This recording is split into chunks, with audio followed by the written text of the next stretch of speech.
నములో రామ సుగ్రీవుల మైత్రిని గొలిపి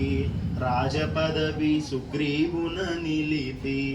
జానకీపతి ముద్రిక దోడ్కొని జలది లంఘించి లంక చేరుకొని సూక్ష్మ రూపమున సీతను చూచి వికట రూపమున లంకను గాల్చి భీమ రూపమున సురుల జంపిన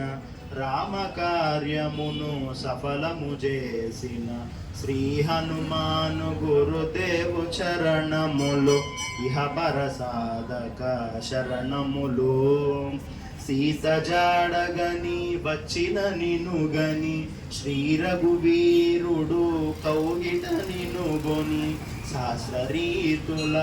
నినుగొని ఆడగా కాగల కార్యము నీపై నిడగా వానర సేనతో వారధి దాటి లంకేశునితో తలపడిపోరి హోరు హోరున పోరు సాగిన అసుర సేనల లంకాపురమున ఏలికగా విభీషణు చేసిన శ్రీ హనుమాను గురుదేవు చరణములు ఇహ పరసాధక శరణములు సీతారాములు నగవులగనిరి